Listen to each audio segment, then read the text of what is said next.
आज हम आपको एक और नई कहानी सुनाने जा रहे हैं जिसका नाम है रोमांटिक कपल लव स्टोरी। आज सुंदरी का एक न्यूज़ चैनल में इंटरव्यू था।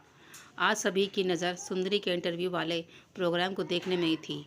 जैसे ही घड़ी में शाम 5 बजे वैसे ही सुंदरी का इंटरव्यू दिखाया जाने लगा। सुंदरी का इंटरव्यू जो ले रही थी वो भी बहुत मशहूर एंकर शालिनी आहूजा थी। अब उनका इंटरव्यू शुरू हुआ और शालिनी जी ने कहा, हेलो दर्शकों, आपका स्वागत है हमारे न्यूज़ चैनल पर। और आज हम बातें करेंगे सुंदरी, जो कि एक मिडिल क्लास लड़की थी, लेकिन आज इसको देश का बच्चा बच्चा जानता है। तो सुंदरी जी, आज हर दिल की धड़कन है और आज आपके गीत हर किसी की ज़ुबान पर हैं। वैसे तो आपके बारे में हर कोई जानता है, लेकिन आज हम आपसे आपकी सफलता की कहानी जानना चाहते हैं कि जब आपके साथ उस लड़के ने गलत किया, उसके बाद आप डिप्रेशन में चली गई थी, तो आप उससे कैसे उभरी? क्या आप हमारे दर्शकों को इस बारे में कुछ बता सकती हैं? सुंदरी ने कहा, मैं अपने माता पिता की एक अकेली संतान थी। मेरे पिता एक सरकारी कर्मचारी हैं। जब मैं 10 साल की थी तब ही मेरी माँ की मृत्यु हो गई। तब में हमारे रिश्तेदारों ने पिताजी को फिर से शादी करने के लिए कहा, लेकिन तब मेरे पिताजी ने दूसरी शादी नहीं की। उन्होंने कहा कि अगर मैंने दूसरी शादी कर ली तो सौतेली माँ मेरी बेटी के साथ कैसा व्यवहार करेगी, इसका कुछ अंदाज़ा नहीं। अगर उसने मेरी बेटी के साथ सौतेला व्यवहार किया तो मैं सहन नहीं कर सकूँगा, इसीलिए मैं दूसरी शादी नहीं करूँगा। फिर उन्होंने ही मेरा पालन पोषण किया। वो सुबह काम पर जाने से पहले मुझे तैयार करके स्कूल छोड़ जाते। खाना भी वो सुबह सुबह जल्दी ही बना लेते थे। वो सुबह 5 बजे उठते, फिर घर का सारा काम ख़त्म करके मुझे स्कूल के लिए तैयार करते थे। मुझे नहलाते, फिर मुझे कपड़े पहनाकर मेरी चोटी करते, फिर टिफ़िन पैक करके मुझे स्कूल के लिए ले जाते। उसके बाद मैं अपने बुआ की लड़की के साथ स्कूल से आ जाती और पापा के काम से आने तक मैं अपनी बुआ के घर ही रहती। पापा आने के बाद मुझे मेरी बुआ के घर से ले जाते और मुझे होमवर्क करवाकर खाना बनाते। खाना खाने के बाद वो मुझे कहानी सुनाते। मेरे पापा ही मेरी ज़िंदगी थे और मैं मेरे पापा की दुनिया थी। इस तरह मैंने अपना स्कूल पास किया और कॉलेज में जाने के लिए तैयार हो गई। मेरे पापा मुझे इस काबिल बनाना चाहते थे कि मैं किसी पर डिपेंड नहीं रहूं, हमेशा सेल्फ इंडिपेंडेंट रहूं। यही मेरे पापा की इच्छा थी। फिर मैंने कॉलेज ज्वाइन कर लिया और साथ ही मैंने एक पार्ट टाइम जॉब भी शुरू कर दी, जिससे मेरा कॉलेज का खर्च मैं ही निकालने लगी। दिन ऐसे ही बीतते रहे। मैं कॉलेज में एक लड़के से प्यार करने लगी थी और वो भी मुझसे प्यार करता था। मैंने इस बारे में पापा को भी बताया था। पापा को इससे कोई एतराज़ नहीं था, क्योंकि वो उनके दोस्त का ही लड़का था। जब हमारा कॉलेज ख़त्म हुआ तो मैंने एक फुल टाइम जॉब शुरू कर दी और जतिन, जिससे मैं प्यार करती थी, वो पुलिस की ट्रेनिंग के लिए दूसरे शहर चला गया। पापा ने मुझे कहा कि जब वो एक पुलिस इंस्पेक्टर बन जाएगा उसके बाद वो हम दोनों की शादी करवा देंगे। मैं भी अपनी जॉब पर व्यस्त हो गई। मुझे बचपन से ही गाने का बहुत शौक़ था, इसीलिए पिताजी ने मुझे बचपन में ही म्यूज़िक क्लास में लगा दिया था। कभी कभी छोटे मोटे इवेंट गाने भी चली जाती थी। इसी तरह मैं बस जतिन का इंतज़ार कर रही थी और हमारी शादी के सपने में ही खोई रहती थी। लेकिन किस्मत को कुछ और ही मंजूर था। एक दिन एक लड़का जिसका नाम शिवा था मेरे सामने आया और मुझे एक फूल देकर कहा, मैं तुमसे प्यार करता हूँ, मुझसे शादी करोगी? मैंने उसको मना कर दिया। मुझे लगा कि अब वो मुझे परेशान नहीं करेगा, लेकिन अब वो रोज़ मुझे परेशान करने लगा। वो रोज़ एक गुलाब लेकर आता, वो मेरे ऑफिस के बाहर ही बैठा रहता और मेरा इंतज़ार करता रहता। मैंने उसको ये भी बता दिया कि मैं किसी और से प्यार करती हूँ, लेकिन उसने कहा, मुझे इससे क्या, मैं तो तुमसे ही शादी करना चाहता हूँ और शादी करके ही रहूँगा। फिर उसने मेरा हाथ पकड़ लिया। मुझे ये देखकर बहुत गुस्सा आया और मैंने अपना हाथ छुड़ाया और उसको ज़ोर से एक थप्पड़ मार दिया और उससे कहा कि मैं जतिन से प्यार करती हूँ, उसी से शादी करूँगी। उसके बाद मैं वहाँ से चली आई।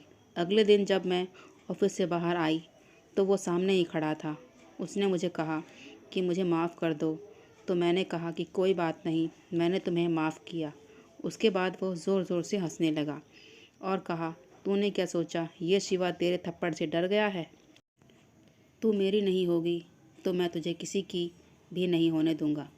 उसके बाद उसने अपने हाथ में रखी एक शीशी का तेजाब मेरे चेहरे पर डाल दिया और वहाँ से भाग गया। मेरा चेहरा पूरी तरह जल गया। उस समय मुझे इतनी जलन हुई, मैं बता भी नहीं सकती। भगवान इतनी तकलीफ़ किसी को भी ना दे। उसके बाद मुझे मेरे कलीग्स ने जल्दी से हॉस्पिटल में भर्ती किया और मेरे पिताजी को बुला लिया। उनकी क्या हालत हुई होगी मैं अच्छी तरह से समझ सकती हूँ। वो मुझे कितना प्यार करते हैं ये मैं जानती हूँ। मेरा इलाज कई दिनों तक चला। जब मुझे होश आया और जब मैंने अपना चेहरा देखा तो मेरे दुख का अंदाज़ा कोई भी नहीं लगा सकता। मैं इतनी दुखी हो गई। फिर मुझे डिस्चार्ज किया गया। जब मैं घर पर आई तो मैं अपने चेहरे को शीशे में देख देख कर रोने लगी। तब मेरे पापा ने कहा, बेटा चिंता मत करो, मैं तुम्हारे साथ हूँ, तुम कभी अकेली नहीं हो। मैं तुम्हारा पापा, तुम्हारा साया बनकर हमेशा तुम्हारे साथ रहूँगा। मैं बिल्कुल टूट चुकी थी। मैंने जतिन के साथ जो सपने देखे थे वो सब राख हो चुके थे। जब भी कोई मुझे सुंदरी कह के बुलाता तो मेरे अंदर एक ऐसी भावना आ जाती जैसे कोई मुझे गाली दे रहा हो। जब से शिवा ने मेरे चेहरे पर तेजाब डाला और कहा कि अगर मैं उससे शादी नहीं करूँगी तो वो किसी से भी नहीं होने देगा, बस मेरे जहन में ये ही बातें घूमती रहती, जिससे मैं डिप्रेशन में जाने लगी। हालांकि उसको सज़ा हो गई, लेकिन उसकी वो हंसी अब भी मुझे डराती है। उसने जो कहा था वो सच ही तो था। अब इस हालत में तो शायद जतिन भी मुझसे शादी नहीं करेगा। अभी तक तो उसको ये पता नहीं। जब उसको पता चलेगा तो वो मुझे देखेगा तो उसके बाद तो वो भी मुझसे शादी करने से इनकार कर देगा। तब पिताजी ने मेरी हालत देखकर मुझे एक डॉक्टर के पास ले गए। कुछ दिनों बाद जतिन की ट्रेनिंग पूरी हो गई और उसकी पोस्टिंग हमारे शहर में हुई। वो जब शहर में आया तो उसके पिताजी ने मेरे बारे में उसको बताया। वो सीधे मेरे पास आया और आते ही मुझे गले लगा लिया। मुझे लगा शायद उसने मेरा चेहरा नहीं देखा, इसीलिए उसने मुझे गले लगा लिया। अगर वो मेरा चेहरा देखता तो शायद वो मुझसे गले मिलना तो दूर, वो यहाँ रुकता ही नहीं। उसने कहा, सुंदरी कैसी हो तुम सोच भी नहीं सकती कि ये इतने दिन मैंने वहाँ कैसे बिताए। तुमने मुझे एक चिट्ठी भी नहीं भेजी। मैंने जतिन को कहा, क्या तुमने मेरा चेहरा नहीं देखा? जतिन ने कहा, हाँ देखा, क्यों, क्या हुआ? जिस चेहरे को मैं खुद देखना पसंद नहीं करती उसको देखकर तुम इतना नॉर्मल बात कैसे कर सकते हो? तब जतिन ने कहा, मैंने तुमसे प्यार किया है, तुम्हारे चेहरे से नहीं।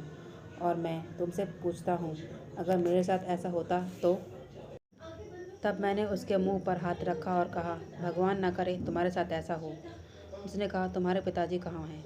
मैंने कहा, बाहर गए हैं, आते ही होंगे। जतिन की बातें सुनकर अब मेरे अंदर आत्मविश्वास बढ़ गया था। जतिन ने कहा, हमारी शादी के लिए मैंने बस मेरी ट्रेनिंग का इंतज़ार करने के लिए कहा था।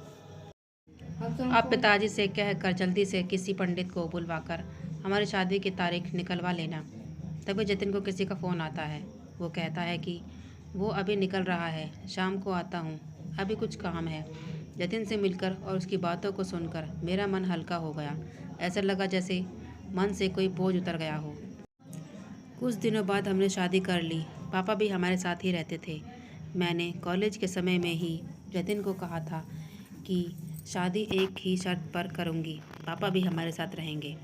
उसको ये बात याद थी। वो मेरी हर छोटी से छोटी बात ध्यान रखता था। जतिन को पता था कि मुझे गाना गाना बहुत पसंद है, तो उसने मेरे लिए एक गिटार लिया था और मेरे गीतों की वीडियो सोशल मीडिया पर डालते रहे। धीरे धीरे मेरे गाने भी वायरल हो गए।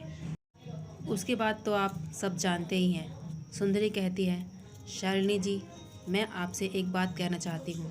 शालिनी जी कहती हैं, ठीक है कहो। सुंदरी कहती है, मैं आजकल के आशिकों से एक बात कहना चाहती हूँ कि आप किसी को प्यार करते हो और वो मना कर दे तो आप वैसा किसी लड़की के साथ मत करना जैसा शिवा ने मेरे साथ किया। बहुत तकलीफ़ होती है, बहुत दर्द होता है, मन हर वक्त मरने को करता है। मुझे तो मेरे पापा और जतिन के प्यार ने बचा लिया, लेकिन हर किसी लड़के के जीवन में ऐसे लोग नहीं होते। फिर सुंदरी की आंखों में पानी आ जाता है। सभी लोग जो उसका इंटरव्यू देख रहे थे उनकी आंखें भी नम हो जाती हैं। आपको ये कहानी कैसी लगी? प्लीज़ हमें लाइक करें, कमेंट करें और शेयर करें।